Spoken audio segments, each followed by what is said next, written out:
Soyez bénis au nom puissant de notre Seigneur Jésus-Christ. Que sa grâce repose dans vos vies et que son esprit vous assiste encore en cette soirée. Je vous salue tous dans le nom précieux de notre Seigneur Jésus-Christ. Et je prie que cette soirée soit encore une soirée de grâce et de faveur dans laquelle le Seigneur descend nous visiter, descend nous protéger et nous communiquer la vie, nous communiquer la grâce, nous communiquer la faveur, nous communiquer sa grâce en abondance. Alléluia. Et que chacun de nous soit édifié par sa parole. Et que son esprit nous assiste. Nous allons prier le Seigneur et lui recommander cet instant qui vient prendre le contrôle et nous conduire dans notre moment d'enseignement. Je vais bénir ton nom, Père, et te dire encore merci pour l'instant que tu nous donnes dans ta présence. La Bible déclare, Seigneur Jésus-Christ de Nazareth, quand vous priez, dites que ton règne vienne et que ta volonté soit faite sur la terre comme au ciel. Je vais inviter ton règne dans ce moment afin que tu viennes nous conduire et nous guider. Et que ta parole, mon Dieu, soit une lumière sur notre chemin, une Père, et qu'elle éclaire notre sentier au nom de Jésus-Christ. Saint-Esprit, je vais te confier toutes ces personnes-là que tu as destinées pour ce temps d'enseignement, que chacun reçoive la part que tu lui as destinée, et qu'à travers cet enseignement-là, tu éclaires quelqu'un, tu visites une personne, tu communiques la vie à quelqu'un. Merci pour ton règne, merci pour ta gloire, merci pour ta puissance. Je loue ton nom et je te suis infiniment reconnaissant pour tout ce que tu entreprends dans nos vies. Je te suis reconnaissant pour les combats que tu mènes pour nous. Je te suis reconnaissant pour la vie que tu nous accordes. Père, tu as payé le prix pour que nous soyons bénis. Tu as donné ta vie, Père, pour nous, mon Dieu. Tu as pris notre place. Nous qui ne méritons pas ta grâce, qui étions pécheurs dans notre état, dans notre méchanceté, dans notre impureté, tu n'as pas caché, mon Dieu, Père, ta face, mais tu es venu vers nous, tu as tendu la main, et nous voulons te dire merci pour l'amour que tu as manifesté pour nous, à notre égard. Que la louange et la gloire puissent te revenir à toi seul. Viens bénir cet instant et disposer le cœur de chacun à l'écoute de ta parole, au nom puissant de Jésus-Christ. Que tout te soit soumis, au nom de Jésus-Christ. Amen. Que le Seigneur nous bénisse et que sa grâce repose sur vous. Je vous salue tous encore dans le nom puissant de Jésus-Christ. Et que ce soit encore le Seigneur veut vous communiquer la vie à travers sa parole. Le thème de ce soir, comme je l'ai dit, le Seigneur Jésus-Christ choisit ceux qui ne méritaient pas sa grâce. Le Seigneur Jésus choisit ceux qui ne méritaient pas sa faveur. Il choisit ceux qui on ne comptait pas. Il choisit ceux qui on n'avait pas pensé. Alléluia. Et nous allons prendre à cet effet nos Bibles dans Matthieu chapitre 22 à partir du verset 1er. Et je fais la lecture pour vous. Jésus prenant la parole, leur parla de nouveau en parabole et il dit: Le royaume des cieux est semblable à un roi qui fit des noces pour son fils. Il envoya ses serviteurs appeler ceux qui étaient invités aux noces, mais ne voulut pas venir. Il envoya encore d'autres serviteurs en disant: Dites aux conviés, voici j'ai préparé mon festin, mes bœufs et mes bêtes grasses sont tués, tout est prêt, venez aux noces. Mais sans s'inquiéter de l'invitation, ils s'en allaient, celui-ci à son champ, celui-là à son trafic. Et les autres se saisirent, ses serviteurs les outrageaient et les tuaient. Le roi fut irrité, il envoya ses troupes et fit périr ses meurtriers et brûla les villes. Alors il dit à ses serviteurs: Les noces sont prêtes, mais les conviés n'étaient pas dignes. Allez donc dans les carrefours, appelez aux noces tous ceux que vous trouverez. Ses serviteurs allaient dans les chemins, rassemblaient tous ceux qu'ils trouvaient, méchants et bons, dans la salle des noces, fut plein de convives. Alléluia. Que Dieu bénisse sa parole. Le Seigneur choisit ceux qui ne méritaient pas sa grâce. Dieu ne choisit pas ceux qui méritent. Alléluia. Mais dès le départ, vous savez, la religion, Dieu commence à venir vers l'homme à travers la religion. La religion a été le premier moyen par lequel Dieu est venu vers l'homme. Or, la religion, c'est les efforts pour aller vers Dieu. La religion, il faut être bon. La religion, il faut être parfait. La religion, il faut avoir un comportement bien. Alléluia. Et c'est en cela que vous voyez la prière du pharisien. Lorsqu'il dit: Seigneur, je ne suis pas comme ce pauvre, ce bandit. Ça, c'est la religion. On se compare aux autres. La religion consiste à montrer qu'on est meilleur, qu'on est mieux. La religion consiste à révéler l'identité de l'homme, la force de l'homme. Et la Bible déclare que quand vous lisez l'Ancien Testament, la religion était au centre et au cœur de la vie de l'homme. Parce que pour aller vers Dieu, il y avait des rituels à faire. Pour aller vers Dieu, il y avait une manière de marcher. Pour aller vers Dieu, il y avait des choses qu'il fallait entreprendre. Alléluia. Et à cet effet, il y avait les sacrifices. Il fallait tuer des agneaux pour qu'il y ait purification. Alléluia. Il fallait donner certaines choses pour qu'il y ait grâce et faveur. Alléluia. Il fallait faire des immolations. Il y avait les 10 commandements que Dieu a envoyés. Et ces 10 commandements disaient que pour avoir la vie, pour être sauvé, il fallait obéir à ces 10 commandements. Et quand vous prenez Deutéronome chapitre 28, il va aussi mettre cela à plat. Pour dire si tu obéis à la voix de ton Dieu, voici les bénédictions qui te suivront. Donc la religion consistait quoi? À créer des forts, à créer des bons. Alléluia.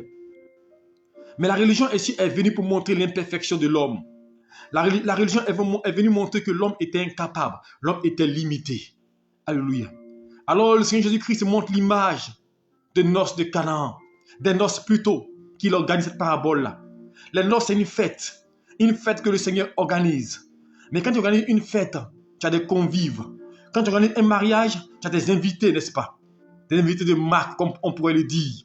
Alors quand le Seigneur organise ces noces-là, il avait des invités de marque. Et la Bible déclare qu'il va envoyer ses serviteurs aller dans la ville pour aller donner des cartes d'invitation à ses invités.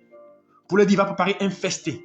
Il va faire une grande fête qu'il aimerait qu'ils soient avec lui ce jour-là. Et ces invités-là n'ont pas dit non. Alléluia. Ils ont accepté d'être aux noces. Mais la Bible déclare que le jour étant arrivé, le jour il a tué des bœufs, il a tué des moutons, il a fait un grand menu. Et il envoie ses serviteurs pour aller dire, va de ces personnes-là que je les attends pour qu'on puisse manger ensemble. Et la Bible dit qu'à ce jour-là, ils ont trouvé une excuse. Mais c'est eux qui ont été dit, qui ont été invités. Ils étaient les premiers invités. Et ces invités-là, c'est l'image du peuple d'Israël. Ce que Dieu avait choisi dans le temps. C'était des convives, les premiers convives, les Israéliens, que Dieu avait choisi à travers Abraham, à travers Isaac et Jacob. C'était le peuple élu de Dieu. Alors, il organise une fête. Et c'était eux qui étaient les prioritaires. C'était eux qui étaient destinés à rentrer dans la grâce de Dieu, à être sauvés par Dieu. Et la Bible dit que quand le festin est prêt, on va les inviter. Mais ils vont trouver que non, ils sont trop occupés. Ils vont trouver qu'ils doivent aller vaquer à les différentes occupations.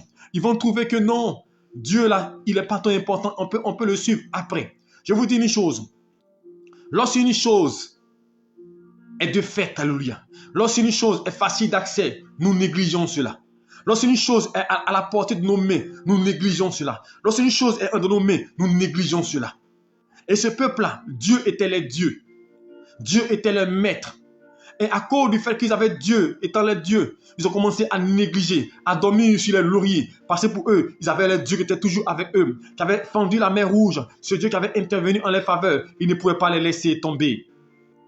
Alors ils ont décliné l'offre de l'invitation. Ils ont refusé l'invitation.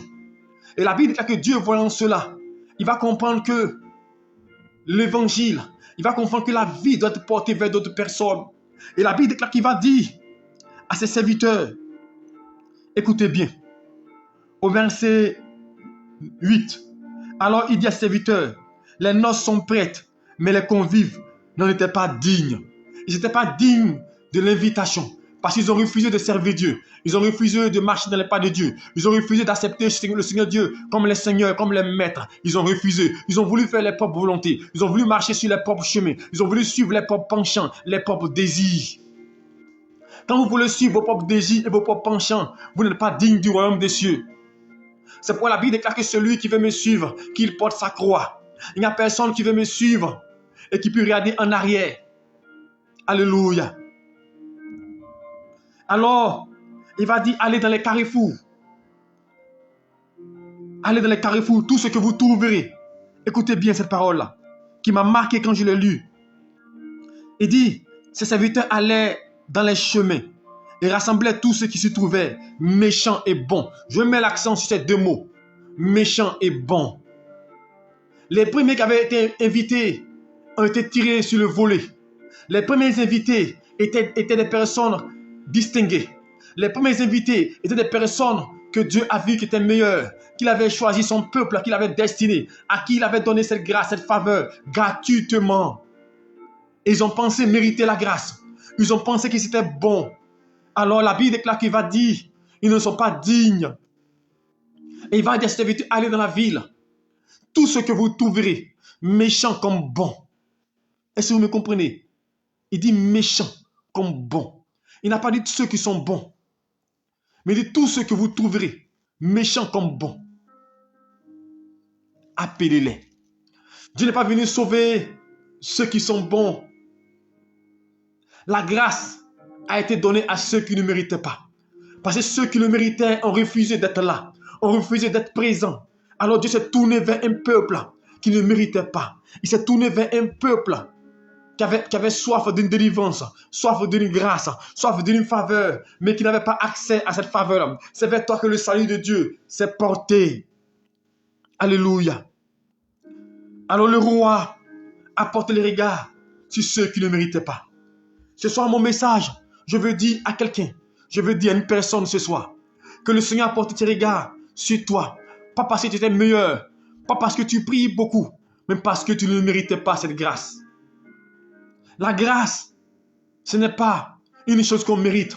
Quand on parle de grâce, on parle d'une chose imméritée. Est-ce que vous me comprenez? La grâce, ce n'est pas un effort. Parce qu'aujourd'hui, on tente à montrer que si nous sommes chrétiens, si nous sommes enfants de Dieu, c'est parce que nous sommes assez forts, parce que nous sommes assez bons, parce que nous sommes assez justes. Loin de là, car la Bible dit que tous ont péché et sont privés de la gloire de Dieu. Même pas un seul n'est juste. C'est par la grâce de Dieu que tu as reçu le salut. C'est par la grâce de Dieu que tu as été convié aux noces. Car un homme, le Fils de Dieu, a donné sa vie en rançon pour toi, pour que tu aies la grâce. C'est un cadeau de Dieu que tu ne méritais pas. Est-ce que tu m'entends? Il dit méchant et bon. Tu n'étais pas bon, mais sa grâce t'a localisé et t'a saisi. Dieu n'est pas venu pour les biens importants. Il n'est pas venu pour des gens qui sont bons. Dieu est venu parce que tu as un manquement. Dieu est venu pour ceux qui souffrent. Dieu est venu pour ceux qui vivent des moments difficiles. Dieu est venu pour tous ceux qui vivent des temps d'esclavage dans le péché. Le péché te domine. L'esprit d'ivrognerie, l'esprit d'impureté, d'impudicité. Tu n'arrives pas à joindre le bout. Tu pratiques la seulerie certainement. Tu es dominé par toutes sortes de vices et tu ne sais pas comment t'en sortir. Je veux te dire ce soir, c'est pour toi que le Seigneur est venu. Car la grâce, ce n'est pas pour ceux qui sont bons. La grâce, c'est pour ceux qui ne méritent pas. Parce que grâce, c'est un cadeau. Un cadeau, tu ne mérites pas un cadeau. Un cadeau est un don. C'est pour la Bible que c'est par la grâce que vous êtes sauvés. Et ça ne vient pas de vous. Ceux qui ont été rejetés, c'est parce qu'ils pensaient qu'ils méritaient. Donc ils ne sont pas venus dans la présence du Seigneur. Ils pensaient que c'était meilleur. Aux noces, ils ont été conviés. Mais ils n'ont pas daigné venir. Parce qu'ils se voyaient trop bons. Il y a des personnes qui pensent qu'ils sont trop bons. Elles sont meilleures. Mon frère, tu risques de perdre beaucoup. Parce que Dieu veut des gens qui ne se tapent pas la poitrine. Comme ce pharisien. Qui prie et qui dit, Seigneur, merci parce que je ne suis pas comme ces impudiques. Comme ces voleurs, comme ces bandits. Je paie ma dîme. Je prie. Je jeûne. Je fais ta volonté. Ça, c'est un homme imbu de sa personne.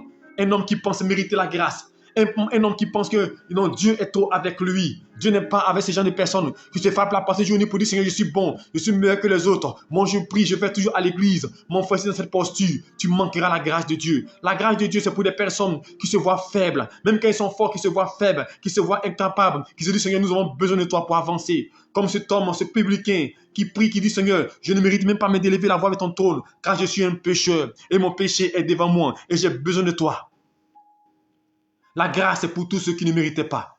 Et c'est eux qui ont été conviés aux noces. C'est eux qui ont été conviés à venir louer et célébrer le Seigneur. L'homme qui ne comptait pas.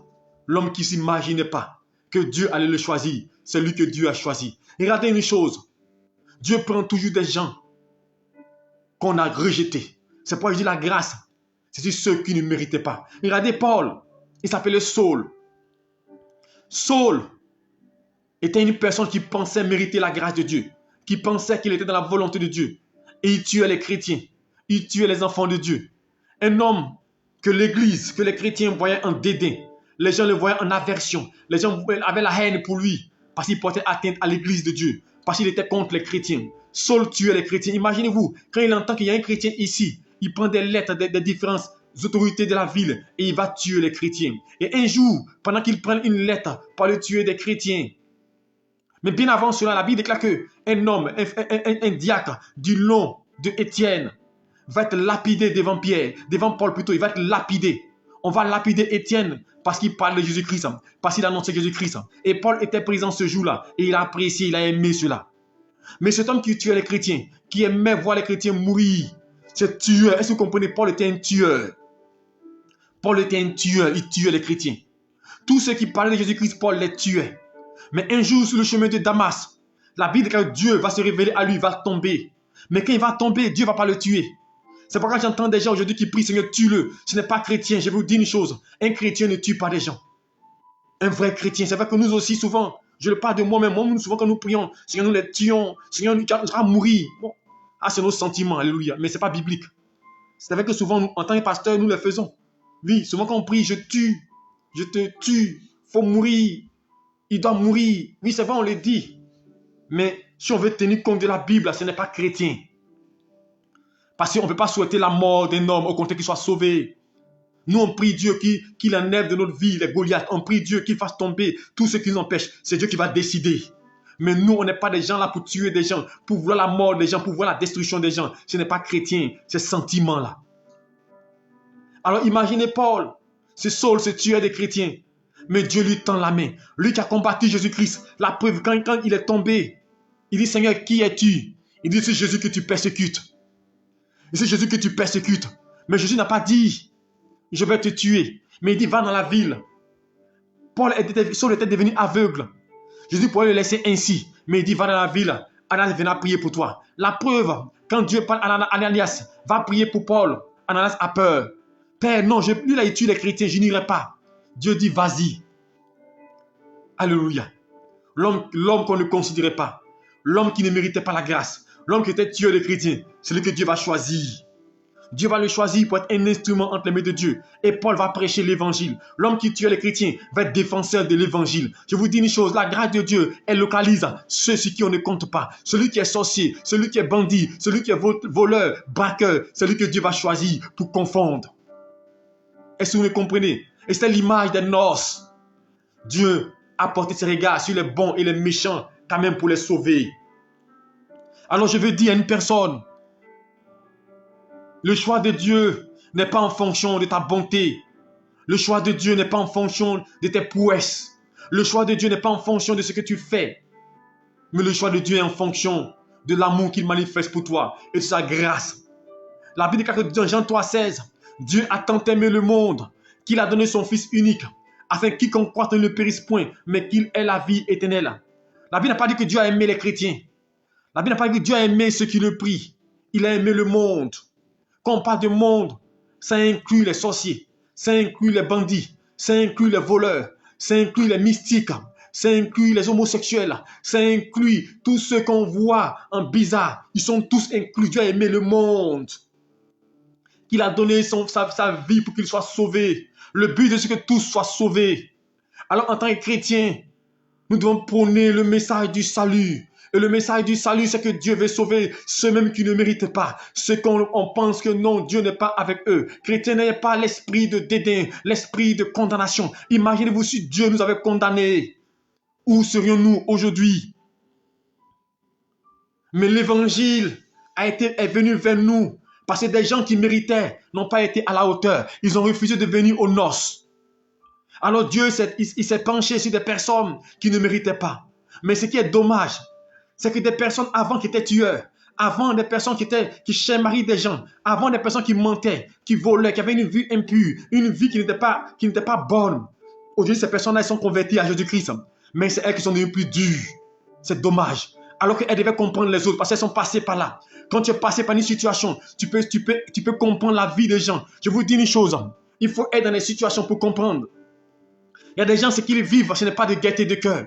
Je ne justifie pas ceux qui passent, ceux qui font des choses négatives. Mais je dis une chose, ce que tu ne sais pas, tu ne peux pas juger. L'apôtre Paul déclare dans Romains chapitre 7, je ne fais point ce que je veux, ce que je hais, c'est ce que je fais. Il y a des gens qui sont sous esclavage, sous domination et qui empruntent des chemins détournés, pas parce qu'ils veulent, mais parce qu'ils sont dominés sous esclavage.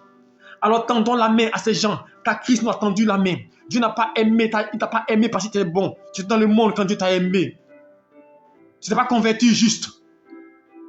Tu n'es pas chrétien puis tu as appelé Dieu chrétien aujourd'hui. Alors pourquoi penses-tu que tu es trop meilleur? La grâce t'a localisé parce que tu étais une personne qui ne méritait pas cette grâce-là. Dieu vient sauver ceux qui ne méritent pas. Dieu est venu pour ceux qui ne sont pas, qui sont malades, pas pour les justes. Alors ce soir, le but de mon message, en prenant ce passage de Matthieu chapitre 22, c'est pour dire à une personne que la grâce de Dieu est venue vers tous ceux qui ne méritaient pas. Dieu est venu pour les pécheurs. Il est venu pour des gens de mauvaise vie. Je ne sais pas où quelqu'un est, mais je sais une chose. Dieu veut sauver. Dieu hait le péché. Dieu hait le péché. Dieu hait l'action, mais Dieu aime le pécheur. C'est pourquoi la Bible déclare que quand nous prions, même dans le combat spirituel, la Bible nous montre comment nous devons combattre. Nous n'avons pas à combattre contre la chair et le sang, mais contre les principautés et les dominations. Ça veut dire que quand je prie, je ne prie pas contre une personne, mais je prie contre l'esprit qui est derrière lui. Une personne qui a l'esprit de la sorcellerie.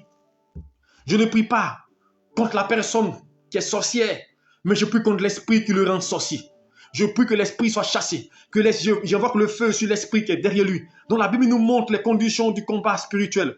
Mais malheureusement, aujourd'hui, nous ne vivons contre des personnes physiques. Nous désirons la mort des gens. Nous désirons que des gens meurent, fassent des accidents. Mon frère, ce n'est pas chrétien. Tu ne méritais pas la grâce de Dieu. Et Dieu t'a visité par sa grâce. Toi aussi manifeste l'amour envers ceux qui ne méritent pas. Tu n'es pas juste. Tu penses que tu es juste. Tu n'es pas juste. Comme je disais à quelqu'un, c'est parce qu'aujourd'hui, on a catégorisé les péchés que nous pensons que nous sommes justes. Parce qu'une personne se dit juste, parce qu'elle ne commet pas l'impudicité, parce qu'elle ne vole pas, parce qu'elle ne tue pas, parce qu'elle ne commet pas l'adultère. Voici les 4 péchés. Quand vous ne les commettez pas, vous pensez être juste. Mais je vous dis une chose, la convoitise, Jésus dit que un homme qui regarde une femme pour la convoiter a déjà commis l'adultère avec elle. Le regard seulement. La convoitise est un péché puni de mort. Convoiter quelque chose qui ne t'appartient pas. Convoiter une voiture. Convoiter une chose. Convoiter quelque chose. C'est un péché qui peut mener à la mort. La Bible déclare que quand tu dis raka à ton frère, ça veut dire imbécile. Alléluia. Raka à ton frère, tu mérites la mort. Combien de fois nous ne citons pas des gens? Regardez une chose. Donc je veux dire à quelqu'un, nous sommes tous pécheurs. Il n'y a pas de petit péché. Il n'y a pas de degré dans le péché. C'est les hommes, c'est les religieux qui ont catégorisé les péchés. C'est les religieux qui ont dit, ça c'est un péché grave, un péché moins grave. Il n'y a pas de péché moins grave et de péché grave. Un péché c'est un péché. Si tu mens, c'est un péché. Si tu voles, c'est un péché. Quand Dieu donne les 10 commandements, il n'a pas parlé de petit de péché. C'est nous qui avons catégorisé les péchés. Est-ce que vous comprenez? Quand tu es assis là, et que tu es à la maison, et qu'on t'appelle pour dire que puis on te dit je suis en route, c'est un péché. Alors que tu es assis à la maison. Nous sommes tous pécheurs. Et c'est pourquoi la grâce de Dieu est venue vers nous. Quand on parle de grâce, c'est une chose que tu ne mérites pas. Quand on parle de grâce, c'est une chose auquel tu n'avais pas droit. C'est un don. Et laisse-moi te dire une chose. Dieu a, même dans l'Ancien Testament, Dieu nous a montré sa grâce. Regardez une image. La reine Esther. La reine Esther était juive. Et le roi Assuérus avait fait un choix. Il avait pris une femme qui le méritait, la femme Vashti qui méritait d'être femme de roi. Vashti était belle. Vashti était une personne très distinguée, très distinguable. Le roi l'avait choisi. Et à un moment donné, Vashti a perdu la grâce. Elle a perdu la faveur du roi. Parce qu'elle pensait être trop jolie, trop belle. Elle a refusé de venir à l'invitation du roi. Comme aux noces de Canaan, ces hommes qui ont refusé de venir à l'invitation du roi. C'est ainsi que Vashti aussi a refusé de venir à l'invitation du roi. Et la Bible, quand le roi, dans toute sa colère, l'a chassé du trône. Et il va organiser une fête pour choisir une autre princesse, une autre reine. Mais Esther n'était pas destinée, parce qu'elle était juive, elle n'était pas destinée à être là. Mais elle s'est trouvée là. Et Mardochée lui a dit, ne dis rien sur ton origine. Une servante est devenue reine. Je vous dis une chose, la grâce de Dieu, elle localise ceux qui ne méritaient pas. Joseph était un juif. Joseph était une personne qui n'était pas égyptien, qui ne méritait pas d'être là où il était, mais il est devenu premier ministre d'un pays qui n'était pas le sien. La grâce de Dieu, elle localise ceux qui ne méritent pas. Salomon, sa mère, était l'épouse d'une personne, Uri. David a fait tuer Uri pour prendre sa femme. Donc Salomon, on pourrait dire un enfant adultérien, si on pouvait le parler ainsi. Parce que David était marié, même si avant la polygamie était démise. Mais on peut dire que Salomon était un enfant qui est né d'une mère qu'on a arrachée. Mais c'est lui qui est devenu roi d'Israël. La grâce de Dieu localise ceux qui ne méritent pas. Pour ne pas qu'ils tapent la poitrine. Pour qu'ils puissent rendre grâce à Dieu. Rendre gloire à Dieu. Est-ce que vous me comprenez? Quand vous pensez mériter une chose, Dieu n'est pas content. Quand vous pensez que non, c'est parce que je suis trop fort que j'ai un don de guérison, don de parole de connaissance. Beaucoup se tapent la poitrine et disent, moi c'est parce que j'ai prié, c'est parce que Dieu est avec moi, mon frère. Non, c'est une grâce de Dieu. Si tu peux prier pour des gens qui sont guéris, c'est une grâce de Dieu. Si tu peux manger à ta faim, si tu manges matin, midi, soir, c'est une grâce de Dieu. Si tu es en bonne santé, c'est une grâce. Tu n'es pas meilleur que les autres. Beaucoup sont à l'hôpital, beaucoup souffrent parce qu'ils ont fait des choses catastrophiques. Non. Mais Dieu t'a fait grâce. Mais aujourd'hui, nous nous tapons la poitrine. Alors ce soir, je vais dire une chose. La grâce de Dieu, elle localise ceux qui ne méritent pas. Tant que tu penseras ne pas mériter la grâce de Dieu, elle viendra à toi. Et à travers ces hommes que je prie, je vous ai montré que la grâce de Dieu localise toujours ceux qui ne méritent pas. Même quand nous prenons David, logiquement, pour être roi, il faut venir d'une lignée royale. Parce qu'en Israël, le roi, c'est de père en fils. Mais comment se fait-il que David a été intégré dans la royauté? Mais la grâce de Dieu l'a localisé. Un homme qui était inculte, un homme qui ne connaissait pas Dieu, qui était dans les champs. C'est lui que Dieu va choisir pour dire à Samuel, va oindre David comme roi. Il n'était pas de la lignée royale, mais la grâce de Dieu l'a localisé. Il l'a introduit dans le palais. Il est devenu roi en Israël. Et à cause de lui, tous ses fils ont bénéficié de la royauté, car de père en fils. C'est ça la grâce de Dieu. La grâce, on ne la mérite pas. C'est un don. Est-ce que vous me comprenez? C'est un don. Quand vous prenez Marie, la mère de Jésus-Christ, la Bible dit quoi? Une grâce lui a été faite, une grâce. C'est vrai qu'aujourd'hui, les gens, il y a un évangile qui est propagé, qui dit non, voici, non, les meilleurs. Non, c'est une grâce. La Bible me dit, quand l'ange est arrivé, il dit, à toi, une grâce a été faite. Et l'autre dira, bienheureuse. Parce qu'une grâce a été faite. C'est écrit dans la Bible. C'est une grâce qui a été faite de porter le Messie. Pas parce qu'elle était meilleure. Il y avait plusieurs vierges en Israël. Elle n'était pas la seule vierge en Israël. Est-ce que vous m'entendez? Elle n'était pas la seule vierge. Parce qu'en Israël, c'était une coutume. Tant que tu n'es pas marié, tu ne peux pas avoir des rapports. Donc en Israël, les vierges, elles étaient nombreuses. Elles étaient multiples en Israël. Mais Marie a été distinguée, a été choisie. C'est ça la grâce. C'est un don. C'est un cadeau de Dieu. Marie a été choisie de Dieu. Est-ce que vous comprenez? Une grâce a été faite de porter le Messie, porter le Dieu Tout-Puissant, porter Jésus-Christ, porter l'héritier, porter le Messie est une grâce. Et elle a porté cette grâce. Pas parce qu'elle était meilleure, mais c'est une grâce qui a été faite. Alléluia. Et la grâce de Dieu, c'est pas quand on le mérite. C'est pas remarquer bien, pour tous ceux qui vont le vivre, regarder dans les vies. Toutes les fois où vous pensez que vous êtes fort, vous ne réussissez pas. Toutes les fois où vous pensez que vous méritez, vous ne voyez rien. C'est pourquoi il y a bien de dire aux gens, regardez bien, les temps de consécration, les temps où tu gênes, les temps où tu pries, les temps où tu adores Dieu. Souvent, tu ne vois pas Dieu, tu ne vois pas le miracle, tu ne vois pas la grâce. Car si ces temps-là, Dieu te bénit, tu vas t'enorgueillir. Tu vas penser que tu es meilleur. C'est pas remarquer bien. Et moi, je l'ai remarqué bien dans ma vie. Souvent, les bénédictions, souvent les grâces, souvent les opportunités, c'est le moment même où tu es faible, où tu as l'impression que Dieu est loin de toi, où tu as l'impression que Dieu ne te voit pas, où tu as l'impression que non, Dieu n'est pas avec toi. C'est là que Dieu te localise et il te bénit. Est-ce que vous comprenez? C'est là que Dieu te localise. Parce que Dieu ne partage pas sa gloire avec un homme. Dieu ne va pas te bénir et tu diras, c'est parce que je suis fort. Non. Que la gloire revienne à Dieu.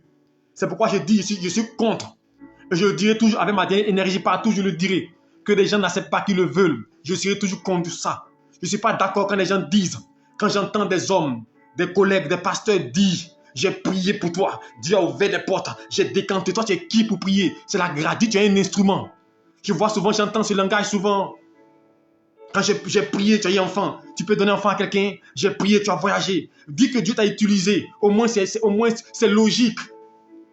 Mais quand j'entends, et c'est aujourd'hui, c'est devenu une légion, c'est devenu même courant, nous les pasteurs. Moi, avant, je le disais, maintenant, j'ai commencé à comprendre que c'est pas bon de le dire ainsi. C'est mauvais. Non, elle est venue, mais quand je priais pour elle 2 jours, Dieu a décanté. Donc, tu es devenu quelqu'un qui dit que non, ne prenons pas la gloire de Dieu. Dieu ne partage pas sa gloire. Rendons hommage à Dieu. Rendons gloire à Dieu. Rendons gloire à Dieu. Est-ce que vous comprenez? Ne prenons pas la gloire de Dieu. Nous ne pensons pas que nous sommes trop meilleurs. La grâce de Dieu localise ceux qui ne méritent pas. C'est pas vous avez remarqué bien. Et moi, je l'ai regardé bien dans le ministère. Tous ceux qui ne se tapent pas la poitrine, Dieu les élève grandement.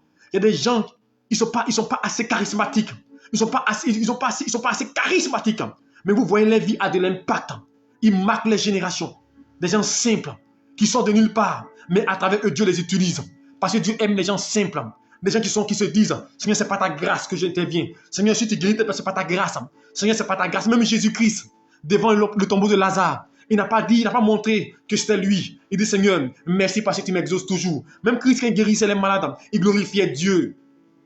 Même quand il priait pour des gens qui avaient des résurrections, il dit, ne parlez pas de ça, il cachait. Mais nous, aujourd'hui, c'est bon, on dit témoignage, mais souvent, ce n'est pas témoignage. Souvent, on veut montrer notre gloire. Il faut que tout le monde sache que le pasteur a prié pour un paralytique. C'est vrai, c'est le témoignage, mais souvent, on veut un témoignage, mais ce n'est pas témoignage. On veut montrer qu'on a l'onction. Allez partout, dites que le pasteur là, il prie pour les paralytiques.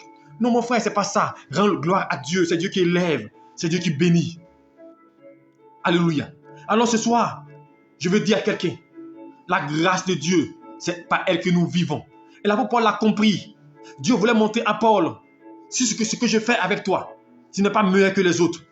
Si ton ombre guérit, si ta sueur guérit, si tu imposes les mêmes mesures sont guéries, ce n'est pas meilleur que les autres, c'est par la grâce. Alors Dieu va permettre que l'apôtre Paul ait une écharpe dans le dos. Est-ce que vous comprenez? Mais ce qui est bizarre, quand je lis ce passage la première fois, ça m'a intrigué. L'apôtre Paul dit, il m'a été souffleté une écharpe dans le dos par un ange de Satan pour m'empêcher de m'orgueillir. Est-ce que vous comprenez?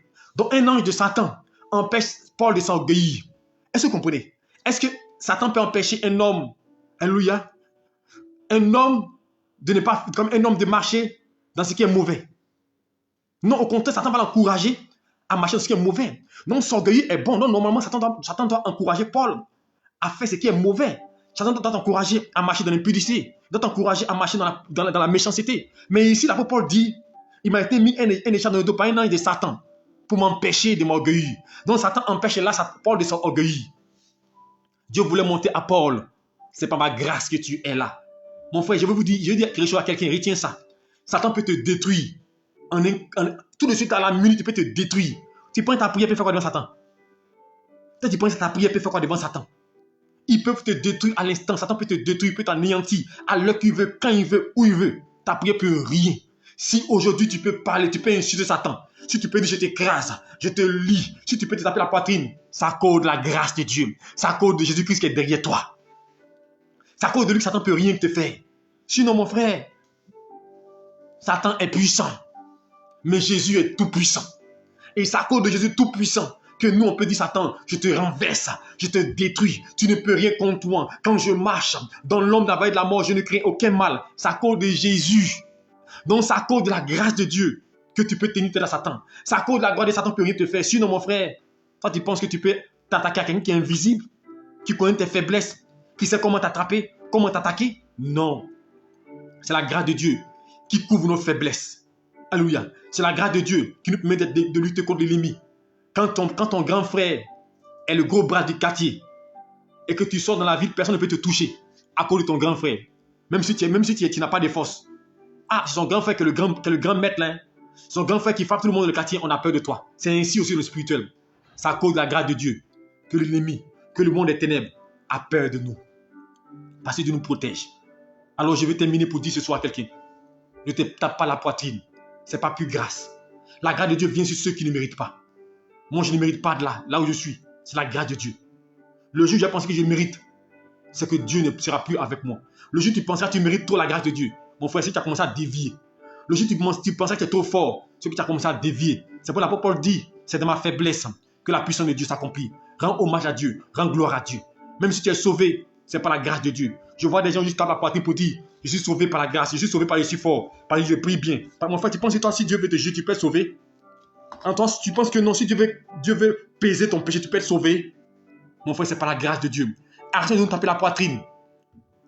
Et quand nous prenons l'image, lorsque Jésus-Christ, son dernier jour sur terre physiquement, il va nous montrer l'image de la grâce. La Bible déclare qu'il a été cloué. Il a été cloué. Il a été crucifié. Au milieu de quoi? De deux brigands. Et l'un a commencé à l'accuser. L'autre a dit, Seigneur, pardonne le jour où tu paraîtras. Souviens-toi de moi. Et Jésus lui dit, aujourd'hui même, tu seras au paradis avec moi. La grâce de Dieu localise ceux qui ne méritaient pas. C'est le thème de notre message. Le brigand à la croix, il n'a jamais prêché. Écoutez-moi bien, ceux qui se tapent la poitrine, ceux qui pensent qu'ils sont des saints, des saints qui sont au-dessus de tout le monde, ceux qui condamnent les gens matin, midi, soir. Non, elle est prostituée, elle va mourir, elle va en enfer. Écoutez-moi bien. Ceux qui pensent que non, parce qu'ils ont gagné des âmes, parce qu'ils ont sauvé des milliers de personnes, non, on ne peut plus respirer. Ils condamnent les autres. Écoutez-moi bien. Le brigand à la croix, il n'a jamais payé dîme. Le brigand à la croix, il n'a jamais prié. Il n'a jamais fait jeûne. Est-ce que vous me comprenez? Il n'a jamais fait prière matinale. Le brigand à la croix, il n'a jamais fait campagne d'évangélisation.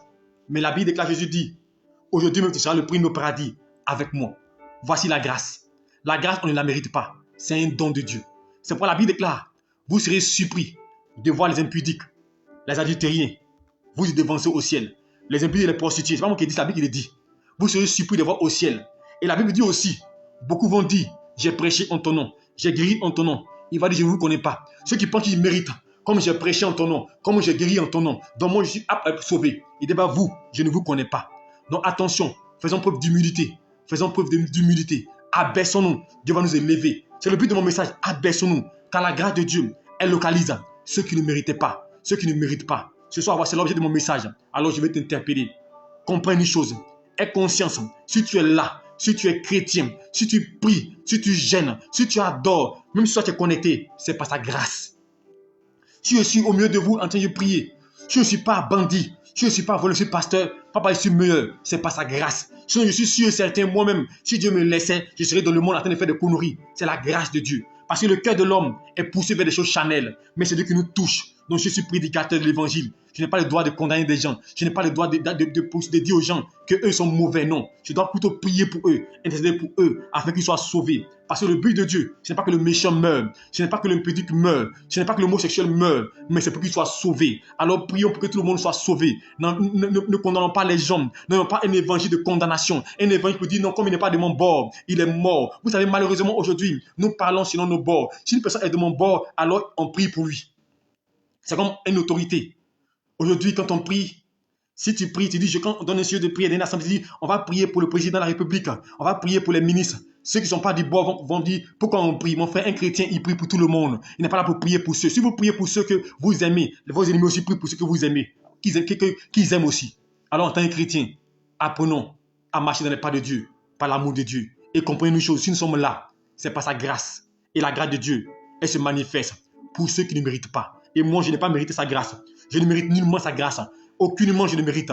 C'est par la grâce de Dieu. Et je prie que sa grâce me soutienne, m'aide à marcher dans la sainteté, à marcher dans la vérité, à marcher dans la vie, sans condamner les autres. Je vais décrire ce qui est mauvais. Je vais décrire ce qui est mauvais, mais je ne condamne pas les autres. C'est vrai, les actions qui sont mauvaises, je vais les décrire, je vais les dénoncer, mais je ne condamne pas quelqu'un parce qu'il peut changer. Lui que tu vois prostitué, c'est que tu vas prostituer, tu vas menteur, tu vas voleur, il peut changer. Mais lui qui est parti prendre un médicament pour venir faire servir Dieu, il peut demain changer et puis se repentir et puis devenir meilleur. Mon frère, la vie, tant qu'on vit, il y a de l'espérance. La Bible déclare, un chien vivant vaut mieux qu'un lion mort. Tant qu'on vit, il y a de l'espoir. Donc une personne, quelle soit sa situation, elle peut changer et devenir meilleure. Donc priez pour toute personne. C'est Dieu ce qui décide qui ira en enfer et qui n'ira pas en enfer. Ce n'est pas à nous de dire, lui va en enfer et lui va le sauver. Alléluia. Dieu vous bénisse et qui vous garde. Nous allons prier ce message. Et tu vas dire, Seigneur, pardonne-moi toutes les fois où je me suis tapé la poitrine. Pardonne-moi toutes les fois où j'ai pensé mériter ta grâce. Pardonne-moi toutes les fois où j'ai pensé que j'étais trop juste. Pardonne-moi, aie pitié de moi et donne-moi d'aimer, de pouvoir prier. Donne-moi d'être présent à tes noces et surtout de porter ton vêtement de fête afin que je ne sois pas écarté de ta grâce. Prie le Seigneur. Père, nous voulons bénir ton nom et te dire merci. Je vais élever ta seigneurie et te confier ce moment. La Bible dit que ceux qui se confient en l'Éternel ne seront pas confus. Et je bénis ton nom pour tes bienfaits. Je te suis reconnaissant pour la vie que tu nous donnes. Je prie pour tous mes frères et toutes mes sœurs assemblés. Pardonne nos offenses. Père, souvent nous avons, mon Dieu, un esprit hautain, un esprit de supériorité, d'orgueil. Nous pensons que nous sommes meilleurs que les autres parce que nous avons des choses que les autres n'ont pas. Mais ce n'est pas plus grâce que nous avons. Si tu es marié, que l'autre n'est pas marié, c'est une grâce. Si tu as des enfants, l'autre n'est pas d'enfants, c'est une grâce. Si tu travailles, que l'autre ne travaille pas, c'est une grâce. Si tu es béni, que l'autre n'est pas béni, c'est une grâce. Si tu es estimé dans la sainteté, que l'autre n'est pas, c'est une grâce. Alors bénis Dieu pour ta vie. Alors Seigneur, je bénis Dieu pour tout chacun de nous, que tu veilles chacun de nous. Tu donnes l'amour de Père des uns et des autres. Et surtout, Père, à t'élever toujours, à te glorifier, à ne pas, mon Dieu, Père, prendre ta gloire, mais à toujours élever ton nom. Car quand l'Esprit viendra, il vous conduit en toutes choses. Et il ne parlera pas de lui, mais il parlera de moi. Donc de parler de toi et de glorifier ton nom. Merci pour ta grâce. Merci pour ta faveur. Bénis ce moment. Bénis mon frère. Bénis cette soirée. Et sois avec nous. Et que ce message fasse à travers nos cœurs. Au nom de Jésus-Christ. Amen. Que le Seigneur vous bénisse. Et que sa grâce repose sur vous. J'espère que ce message vous a fait du bien. Alléluia. Ceux qui ne sont pas abonnés sur nos pages, vous pouvez toujours vous abonner pour faire Cabane Donald. Surtout la page YouTube. Je vous conseille, vous les autres, allez vous abonner sur la page YouTube pour qu'on puisse créer une chaîne et avoir deux options sur Facebook et YouTube au cas où un serait défaillant parce que la vie on ne sait jamais. Alléluia. Que le Seigneur vous bénisse, que sa grâce repose sur vous. Et demain 5h30, nous serons au rendez-vous pour prière matinale. Soyez bénis abondamment, que la paix de repose sur vous, que Dieu bénisse tous vos efforts, qu'il bénisse vos sacrifices et que sa grâce vous localise, vous protège et que vous ne manquiez de rien. Car la Bible de Paul dit, c'est par la grâce de Dieu que je suis ce que je suis. Je sais que la grâce de Dieu, elle vient à toi ce soir pour te garder, pour te protéger. Shalom à toi et bonne nuit. Que Dieu te bénisse.